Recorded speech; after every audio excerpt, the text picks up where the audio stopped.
তুমি না চাহিলে কে পারে হৃদয়ে রাখিতে, কে পারে রাখিতে? শ্রী গোবিন্দ যদি কৃপা না করেন কে পারে রাখিতে? সেজন্য আমাদের কাছে এটাই প্রার্থনা যে হে প্রভু, তুমি আমাকে এত প্রেম দাও যেন তোমাকে হৃদয়ে রাখতে পারি। প্রেম ছাড়া তুমি থাকবে না। যখনই অহংকার আসবে তুমি ছেড়ে চলে যাবে। আজকে সেই রাসমণ্ডলের দিন। আজকেই কিন্তু গোবিন্দ এই শিক্ষা আমাদের দিয়েছিলেন যে তুমি যে রূপে যেখানে তাকাবে, কৃষ্ণকে দেখতে চাইবে, সেই রূপে সেখানে তুমি কৃষ্ণকে দেখতে পাবে। প্রহ্লাদ মহারাজ যেদিকে তাকিয়েছিলেন সেদিকে নারায়ণকে দেখেছিলেন।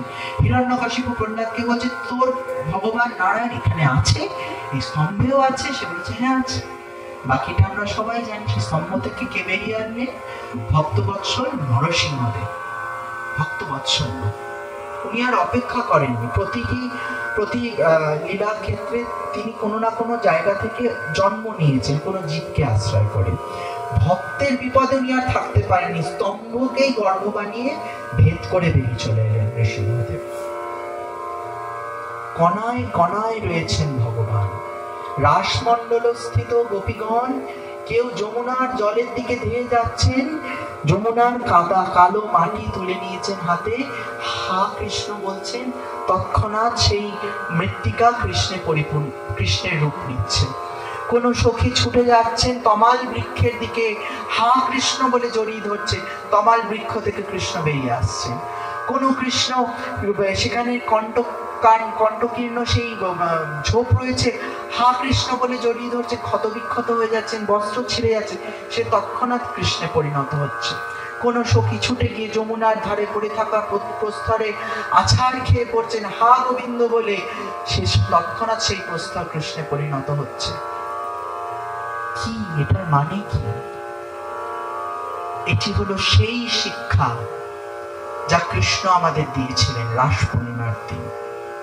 রাস পূর্ণিমা মানে সখীদের সঙ্গে নাচানাচি, এই যে কনসেপ্টটা তৈরি করা হয়েছে, এটা ঘটেছে কিভাবে? আপনি যদি প্রকৃত ভাগবত পড়েন, প্রকৃত ভাগবত মহাপুরাণ পড়েন, সেখানে কোনো খারাপ, কোনো শারীরিক ভোগবিলাসের কথা লেখাই নেই। ভারতবর্ষ যুগে যুগে বহিঃশত্রুর আক্রমণ দ্বারা আক্রান্ত হয়েছে। ভারতের সংস্কৃতি, ভারতের সৌন্দর্য, শিক্ষা, প্রতিষ্ঠা সবকিছু ধ্বংস হয়েছে। সেই বহিরাগতরা কি করেছে? ভারতের সংস্কৃতিকেও মিশ্র সংস্কৃতি বানিয়েছে। ভারতের যে পুঁথি রত্ন যা কিছু আছে, সেই সময়কার পণ্ডিতদের গলায় তরবারি ধরিয়ে বলা হয়েছে তুমি পাল্টাও, লেখো যেটা বলছে। রাস হয়েছিল ষষ্ঠ সপ্তম বর্ষীয় গোপীগণ আর কৃষ্ণের সাথে। সেখানে কি করে প্রাপ্তবয়স্ক রাধা কৃষ্ণ নাচানাচি করে তো আমি ভেবে পাই না। সিরিয়ালে কি করে দেখায়, সম্পূর্ণ ভুল এবং ভ্রান্ত ধারণা ছড়ানো হচ্ছে। বলা হচ্ছে কৃষ্ণ করলে লীলা, আমরা করলে ড্যাশ ড্যাশ। অবশ্যই সেটা আমরা করলে ড্যাশ ড্যাশ। শ্রীকৃষ্ণ পরমেশ্বর ভগবান, প্রত্যেক দুজন সখীর মাঝখানে একজন করে দিব্য কৃষ্ণ উপস্থিত হয়েছিলেন। আমি আপনি পারবো সেটা করতে? পারবো না। নরকাসুরের হাত থেকে 16,000 মহিষীকে রক্ষা করেছিলেন নরকাসুরের হাত থেকে।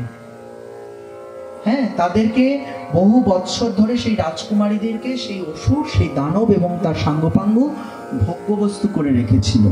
যখন নরকাসুর বধ হয়েছিল, শ্রী গোবিন্দর কাছে তারা আরতি জানালেন, ও প্রভু, হে গোবিন্দ, হে নাথ, আমাদের কি হবে? আমাদের তো সমাজ গ্রহণ করবে না, আমরা তো পতিতা, আমরা রাজকুমারী হয়ে আমাদের এই নরকাসুর আমাদেরকে জোর করে আমাদের সবকিছু লুণ্ঠন করে, কি হবে আমাদের?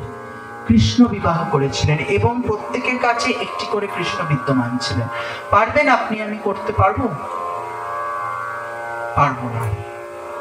আমরা বাড়িতে আর অফিসেই দুটো জায়গায় একসাথে একই সময় omnipresent হতে পারি না। then how it can be possible for us to be omnipresent? Krishna হয়ে দেখিয়েছেন, কেন তিনি ভগবান। রাসলীলাতে কৃষ্ণের একটি শিক্ষা ছিল যে তুমি প্রেম ভরে গোপাঙ্গনাদের মতো ওই রকম ভাবে গোপী ভাবে, ভাব গোপী।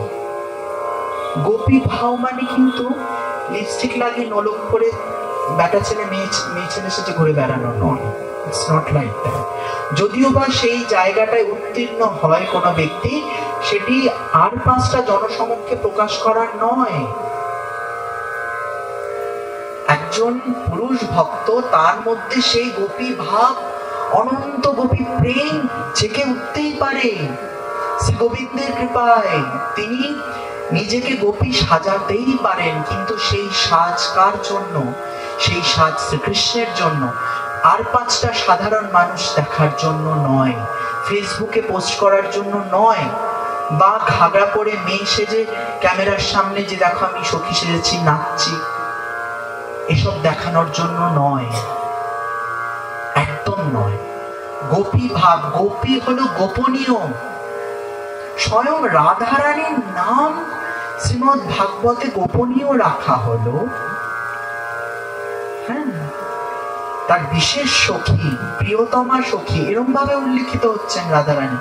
রাধা নাম আসছে না সেখানে। গোপী ভাব আমি সে যে নাটক করে ঘুরে বেড়াচ্ছে, একদম এটা করতে নেই, খুব অপরাধ। অবশ্যই সাজুন, আপনার যদি সেই মাত্রায় আপনি পৌঁছে গেছেন, সাজুন, কৃষ্ণের জন্য সাজুন, শুধু কৃষ্ণ দেখবে। আর 5টা লোক জানবেও না যে আপনি কৃষ্ণের সামনে গোপী সাজেও নাচেন, সেটা কেউ জানবে না, কেউ জানবে না, সারা সমাজের কেউ জানবে না যে এই ছেলেটা ভগবান শ্রীকৃষ্ণের জন্য সেবা করার জন্য সবার অলক্ষ্যে সে গোপী সাজে নাচে, কেউ জানবে না। এই হলো গোপনীয়তা। আমি আমার গোপনীয়তাটা উন্মোচন করে দিলাম সবার সামনে, গোপনীয়তাই রইল না, গোপী ভাব রইল কি করে? গোপী ভাব, গোপনীয় ভাব। ওই গোপীগণ যেরকম কৃষ্ণকে ভালোবেসেছিলেন, উনি হলেন পরম পুরুষ, বাকি জগৎ নারীময়। কথাটার আভ্যন্তরীণ অর্থটি বুঝতে হবে, খুব গভীর।